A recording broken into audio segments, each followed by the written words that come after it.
ইসলামের ইতিহাসের অন্যতম শ্রেষ্ঠ যোদ্ধা হযরত খালিদ বিন ওয়ালিদ রাদিয়াল্লাহু তাআলা আনহু, যার উন্মুক্ত তলোয়ারের সামনে হাঁটু গেড়ে বসতে বাধ্য হয়েছিল তৎকালীন পৃথিবীর সুপার পাওয়ার পারস্য ও রোমান সাম্রাজ্য। রণাঙ্গনে খালিদের উপস্থিতি যে কোনো মুহূর্তে বদলে দিতে পারত যুদ্ধের পরিস্থিতি ও ফলাফল। সামরিক বিচক্ষণতা, রণকৌশল, শক্তি, সাহস, গতি ও ক্ষিপ্রতা সবকিছু মিলে তিনি ছিলেন এক অপরাজেয় যোদ্ধা। স্বয়ং আল্লাহর রসুল তাঁর উপাধি দিয়েছিলেন সাইফুল্লাহ, অর্থাৎ আল্লাহর তলোয়ার। আপনি যদি খালিদ রাদিয়াল্লাহু তাআলা আনহুকে নিয়ে আমাদের প্রচারিত পূর্ববর্তী ভিডিওগুলো দেখে না থাকেন, তাহলে ডেসক্রিপশনে দেওয়া লিঙ্কে প্রবেশ করে পূর্ববর্তী ভিডিওগুলো দেখে আসার অনুরোধ রইল। তাছাড়া পরবর্তী ভিডিওগুলো নিয়মিত পেতে সাবস্ক্রাইব করুন আমাদের চ্যানেলে এবং ফলো করুন আমাদের ফেসবুক পেজে। ফিলিস্তিন থেকে বণিক দলটি নিরাপদে ফিরে আসায় মক্কাবাসী আনন্দ ও উল্লাসে উদ্বেল হয়ে ওঠে। কেননা এই বণিক দলটি গত কয়েকদিন ধরে মদিনার পার্শ্ববর্তী উপকূলীয় রাস্তা ধরে দারুণ বিপদের মধ্য দিয়ে অগ্রসর হচ্ছিল এবং মুসলিম বাহিনীর হাতে প্রায় ধরাই পড়ে যাচ্ছিল। শুধুমাত্র আবু সুফিয়ানের দক্ষতা ও নেতৃত্বের কারণেই বণিক দলটি নিরাপদে ফিরতে সক্ষম হয়েছে। বণিক দলটির সাথে ছিল 1000 ওট ও 50,000 দিনার মূল্যের পণ্য সামগ্রী। এই যাত্রায় আবু সুফিয়ানের মুনাফা হয়েছিল 100 ভাগ। এই বাণিজ্যিক যাত্রায় মক্কার প্রত্যেকটি উল্লেখযোগ্য পরিবারই বিনিয়োগ করেছিল। তাই এই দলটির আশাতীত মুনাফা সহ প্রত্যাবর্তন ছিল প্রতিটি মক্কাবাসীর নিকট আনন্দ উল্লাসের বিষয়। ঘটনাটি ঘটেছিল 624 খ্রিস্টাব্দের মার্চ মাসে। আরবে তখন বসন্তকাল। মক্কার লোকেরা যখন উল্লাসে নাচ গান করছিল এবং ব্যবসায়ীরা তাদের বিপুল মুনাফার অংশ নেয়ার জন্য হাত প্রসারিত করছিল, ঠিক সেই সময় বদর যুদ্ধে পর্যুদস্ত ও ছিন্ন ভিন্ন কুরাইশরা মক্কার উদ্দেশ্যে তাদের ক্লান্তিকর যাত্রা শুরু করে। আবু সুফিয়ান তার বণিক দলসহ মুসলিমদের দ্বারা আক্রান্ত হওয়ার আশঙ্কা অনুমান করে সাহায্যের জন্য মক্কায় খবর পাঠিয়েছিল এবং তখনই কুরাইশ বাহিনী মক্কা ত্যাগ করেছিল। কিন্তু কুরাইশ বাহিনী ঘটনাস্থলে পৌঁছানোর পূর্বেই আবু সুফিয়ান বণিক দলসহ নিরাপদে বিপজ্জনক এলাকা অতিক্রম করতে সক্ষম হয় এবং কুরাইশ বাহিনীকে মক্কায় ফিরে যাওয়ার জন্য সংবাদ পাঠায়। কিন্তু কুরাইশ বাহিনীর কমান্ডার আবু জাহেল তাতে কর্ণপাত করেনি। সে জীবনের সুদীর্ঘ 15টি বছর রাসূলুল্লাহ সাল্লাল্লাহু আলাইহি সাল্লাম এর তীব্র বিরোধিতায় ব্যয় করেছে। সে এই সুযোগ হাতছাড়া করতে রাজি নয়। তাই মক্কায় প্রত্যাবর্তন না করে সে মুসলিম বাহিনীর বিরুদ্ধে বদর প্রান্তরে একটি যুদ্ধে নিজেকে জড়িয়ে ফেলে। এই দাম্ভিক বাহিনী এখন দর্পচূর্ণ ভগ্নদশায় মক্কায় ফিরছে। কুরাইশ বাহিনী পথে থাকতেই একজন বার্তাবাহক একটি দ্রুতগামী ওটে করে মক্কায় পৌঁছে যায়। সে শহরের উপকণ্ঠে থাকতেই পরিধেয় বস্ত্র ছিঁড়তে ছিঁড়তে উচ্চস্বরে বিলাপ করে বদর প্রান্তরের বিষাদময় ঘটনার বর্ণনা দিতে থাকে। মক্কার লোকেরা যুদ্ধের খবর জানার জন্য দ্রুত তার আশপাশে সমবেত হয়। তারা তাদের প্রিয়জনদের কথা জিজ্ঞেস করতে থাকে। সে এক এক করে বলতে থাকে। তাদের মধ্যে আবু সুফিয়ান ও তার স্ত্রী হিন্দ উপস্থিত ছিল। বার্তাবাহকের নিকট হতে হিন্দ তার প্রিয়জনদের ক্ষয়ক্ষতির খবর জানতে পারে। তার পিতা উতবা, চাচা সাইবা, তার ভাই ওয়ালিদ ও পুত্র হানজালা এই যুদ্ধে প্রাণ হারিয়েছে। এরা সবাই নিহত হয়েছে হযরত আলী রাদিয়াল্লাহু তাআলা আনহু ও রাসূলুল্লাহ সাল্লাল্লাহু আলাইহি সাল্লাম এর চাচা হামজার হাতে।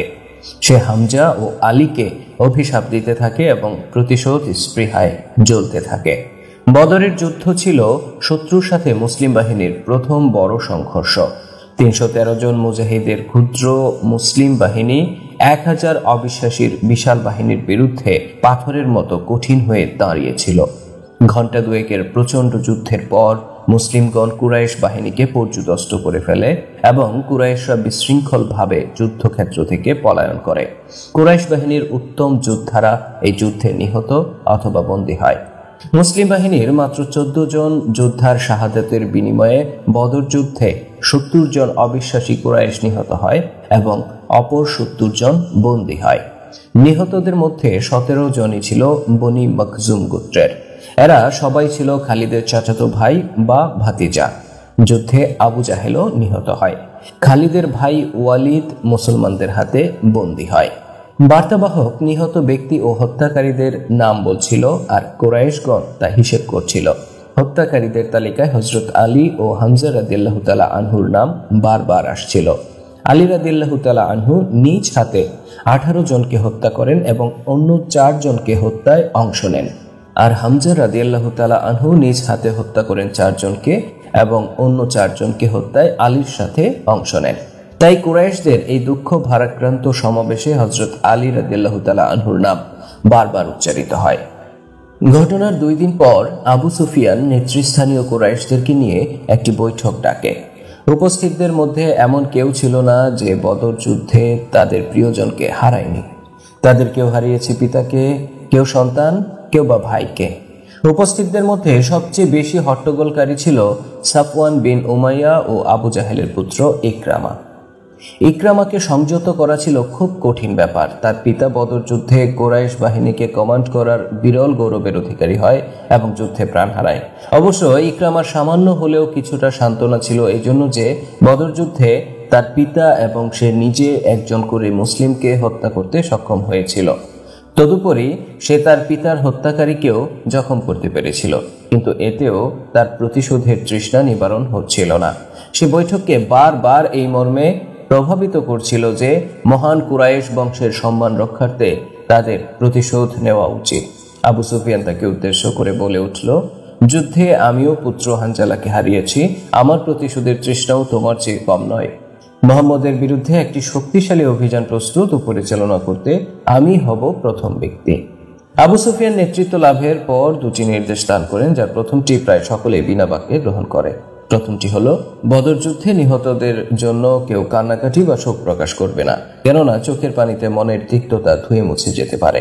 মুসলিম বাহিনীর বিরুদ্ধে প্রতিশোধ নেয়ার জন্য তিক্ততাকে সজীব রাখতে হবে। এমনকি যাদের ক্ষতি ছিল অপরিসীম ও দুঃখ ছিল অসহনীয়, তারাও প্রকাশ্যে কাঁদতে পারবে না। দ্বিতীয় নির্দেশটি ছিল মুসলিম বাহিনীর হাতে বন্দীদের সম্পর্কে। বন্দীদেরকে মুক্তির যে কোনো প্রচেষ্টাকে আবু সুফিয়ান নিষিদ্ধ করে দেয়, কেননা এত তাড়াতাড়ি এই ধরনের উদ্যোগ নিলে মুসলিমগণ অধিক পরিমাণ মুক্তিপণ দাবি করে বসতে পারে। এই সিদ্ধান্তটি অবশ্য সকলে গ্রহণ করতে পারেনি। 2 দিন পরেই দেখা গেল জনৈক ব্যক্তি তার পিতাকে পণের বিনিময়ে মুক্ত করার লক্ষ্যে গোপনে মদিনার উদ্দেশ্যে মক্কা ত্যাগ করে। এ খবর জানাজানি হলে অন্যরাও সিদ্ধান্ত নিজের হাতে তুলে নেয় এবং প্রিয়জনদেরকে মুক্ত করে আনে। দ্বিতীয় নির্দেশটি বাতিল করা ছাড়া আবু সুফিয়ানের কোনো উপায় ছিল না। মুক্তিপণের মাত্রা ছিল বিভিন্ন রকমের। সর্বোচ্চ ছিল 4000 দিরহাম। অবশ্য দরিদ্রদের নিকট থেকে সর্বনিম্ন 1000 দিরহামও গ্রহণ করা হয়েছিল। কিছু বন্দী ছিল মুক্তিপণ দিতে অক্ষম কিন্তু শিক্ষিত। তারা মুসলিম বালক বালিকাদেরকে লেখাপড়া শেখানোর বিনিময়ে মুক্তি লাভ করেছিল। আর কিছু দুর্দশাগ্রস্ত বন্দীকে রাসূলুল্লাহ সাল্লাল্লাহু আলাইহি সাল্লাম মুক্তিপণ ছাড়াই ছেড়ে দিয়েছিলেন, এই শর্তে যে তারা মুসলমানদের বিরুদ্ধে আর কখনো অস্ত্র ধারণ করবে না। বন্দী মুক্তির তৎপরতায় অংশগ্রহণকারীদের মধ্যে ইকরামা, খালিদ ও তার ভাই হিশামও ছিল। খালিদ হিজাজে অনুপস্থিত থাকার কারণে বদর যুদ্ধে অংশ নিতে পারেনি। খালিদ ও হিশাম তাদের ভাই ওয়ালিদের মুক্তির ব্যবস্থা করে। মুক্তিপণের অঙ্ক 4000 দিরহাম শুনে হিশাম দর কষাকষি শুরু করে দেয়, ফলে খালিদ তাকে তিরস্কার করে। শেষ পর্যন্ত ওয়ালিদকে 4000 দিরহামের বিনিময়ে মুক্ত করা হয়। 3 ভাই মক্কার উদ্দেশ্যে মদিনা ত্যাগ করে এবং কয়েক মাইল দূরে রাত্রি যাপনের জন্য জুল হুলাইফা নামে একটি স্থানে তাঁবু ফেলে। আশ্চর্যের বিষয়, ওয়ালিদ এখান থেকে রাতে পালিয়ে মদিনায় ফিরে যায় এবং রাসূল সাল্লাল্লাহু আলাইহি সাল্লাম এর সাথে সাক্ষাৎ করে ইসলাম গ্রহণ করেন। পরবর্তীকালে তিনি একজন নিবেদিত প্রাণ মুসলিম ও রাসূল সাল্লাল্লাহু আলাইহি সাল্লাম এর প্রিয় পাত্রে পরিণত হন। ইসলাম গ্রহণ করা সত্ত্বেও খালিদের সাথে তার সম্পর্ক ছিল পূর্বের মতোই উষ্ণ ও প্রীতিময়। মুসলমানদের বিরুদ্ধে অভিযান পরিচালনার সিদ্ধান্ত গ্রহণের ক্ষেত্রে প্রতিশোধের স্পৃহা প্রাধান্য পেলেও অর্থনৈতিক অস্তিত্বের বিষয়টিও গুরুত্ব সহকারে বিবেচিত হয়। সিরিয়া ও ফিলিস্তিনে কুরাইশ বাণিজ্য দলের যাতায়াতের উপকূলীয় রাস্তাটি বদরের যুদ্ধের পর চিরতরে বন্ধ হয়ে যায়। সাফওয়ান বিন উমাইয়া নিরাপদ ভেবে অন্য একটি পথে সিরিয়ার উদ্দেশ্যে একটি বণিক দল পাঠায়। এই দলটি ইরাকের পথে মক্কা ত্যাগ করে এবং কিছু দূর যাওয়ার পর মদিনাকে এড়িয়ে উত্তর পশ্চিমে সিরিয়ার দিকে যাত্রা শুরু করে। তারা এই রাস্তাটিকে নিরাপদ মনে করেছিল, কিন্তু রাসূলুল্লাহ সাল্লাল্লাহু আলাইহি সাল্লাম এই সংবাদ জানতে পেরে যায়েদকে 100 সৈন্য সহকারে পাঠিয়ে দেন এবং তিনি তাদেরকে রাসূল সাল্লাল্লাহু আলাইহি সাল্লাম এর নির্দেশ মতো বন্দী করে নিয়ে আসেন। এই ঘটনার পর সাফওয়ান আবু সুফিয়ানের সাথে মিলিত হয়। দুই নেতা একমত পোষণ করে যে সিরিয়ার সঙ্গে ব্যবসা বাণিজ্যের মধ্যেই যেহেতু তাদের অর্থনৈতিক কল্যাণ ও সমৃদ্ধি নির্ভরশীল, তাই যত তাড়াতাড়ি সম্ভব মুসলমানদেরকে ধ্বংস করে পথ উন্মুক্ত করা যায় ততই মঙ্গল।